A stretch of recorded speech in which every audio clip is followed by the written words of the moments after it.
ഹൈന്ദവ വിശ്വാസത്തെ ഹനിക്കുന്ന രീതിയിലും ഹിന്ദു സന്യാസിമാരെ അപകീർത്തിപ്പെടുത്തുന്ന രീതിയിലുമാണ് കേന്ദ്ര സർക്കാർ പെരുമാറുന്നതെന്ന് RSS പ്രചാരക് ഉണ്ണികൃഷ്ണൻ ആരോപിച്ചു. കേന്ദ്ര സർക്കാരിന്റെ ഹിന്ദുവിരുദ്ധ സമീപനത്തിനെതിരെ കാഞ്ഞങ്ങാട് RSS നടത്തിയ പ്രതിഷേധ യോഗത്തിൽ സംസാരിക്കുകയായിരുന്നു അദ്ദേഹം. നിരവധി സന്യാസി ശ്രേഷ്ഠന്മാരെ നടുറോട്ടിൽ പട്ടിയെ തല്ലുന്നത് പോലെ തല്ലുന്ന കാഴ്ച നമ്മൾ ദൃശ്യമാധ്യമത്തിലൂടെ കണ്ടു.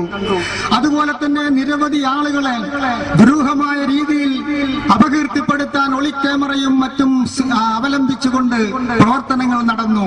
ഇങ്ങനെ സന്യാസി പരമ്പരയെ അപമാനിക്കാനുള്ള നിരവധി പ്രവർത്തനങ്ങൾ ഇവിടെ നടത്തുകയും ജനങ്ങളിടയിൽ ഈ ഒരു സന്യാസി ശ്രേഷ്ഠന്മാർക്ക് വെറുപ്പുണ്ടാക്കുന്ന തരത്തിലുള്ള പ്രചരണ പരിപാടികൾ സംഘടിപ്പിക്കുകയും ചെയ്തു എന്നുള്ളതാണ്.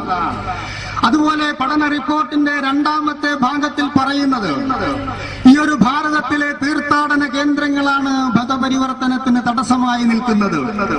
കാരണം ഇവിടുത്തെ ജനങ്ങളുടെ തീർത്ഥാടന സംസ്കാരം അതില്ലാതാക്കാതെ ഒരിക്കലും തന്നെ ഭാരതത്തെ മാറ്റിയെടുക്കാൻ സാധ്യമല്ല.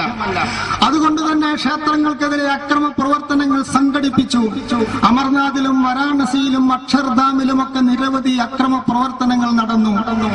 അതുപോലെ തന്നെ ക്ഷേത്ര വിശ്വാസികൾക്ക് മനോവേദനയുണ്ടാക്കുന്ന തരത്തിലുള്ള പ്രവർത്തനങ്ങൾ നടന്നു.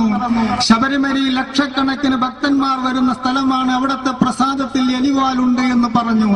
അവിടുത്തെ ശ്രീകോവിലിൽ ജയമാല എന്ന സിനിമാ നടിയെ പ്രവേശിച്ചു എന്ന് പരസ്യം ചെയ്തു. അതുപോലെ തന്നെ അവിടുത്തെ തന്ത്രി എറണാകുളത്ത് ശോഭന ജോൺ എന്ന് പറയുന്ന പെൺകുട്ടിയുമായി പിടിക്കപ്പെട്ടു എന്നുള്ള നാടകം സൃഷ്ടിച്ചു. ഇങ്ങനെ നിരവധി പ്രവർത്തനങ്ങളിലൂടെ ക്ഷേത്ര വിശ്വാസത്തെ തകർക്കാനുള്ള പരിശ്രമം, കൂടാതെ ചെറുതും വലുതുമായ ക്ഷേത്രങ്ങളിൽ നിരന്തരമായ നിത്യയുള്ള മോഷണ ശ്രമങ്ങൾ, ക്ഷേത്രവിശ്വാസം തകർക്കാനുള്ള പരിശ്രമം അങ്ങനെ ഇന്നും തുടർന്നുകൊണ്ടിരിക്കുകയാണ്.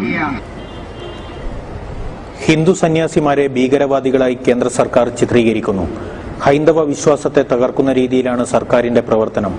കേന്ദ്രത്തോടൊപ്പം സംസ്ഥാനവും ഹിന്ദുവിരുദ്ധ സമീപനമാണ് കൈക്കൊള്ളുന്നതെന്നും ഉണ്ണികൃഷ്ണൻ ആരോപിച്ചു.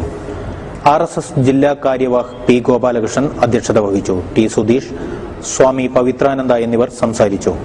ഹിന്ദുവിരുദ്ധ സമീപനത്തിലൂടെ രാഷ്ട്ര താൽപര്യത്തെയാണ് കോൺഗ്രസ് സർക്കാർ ഹനിക്കുന്നതെന്ന് പവിത്രാനന്ദ സ്വാമി പറഞ്ഞു.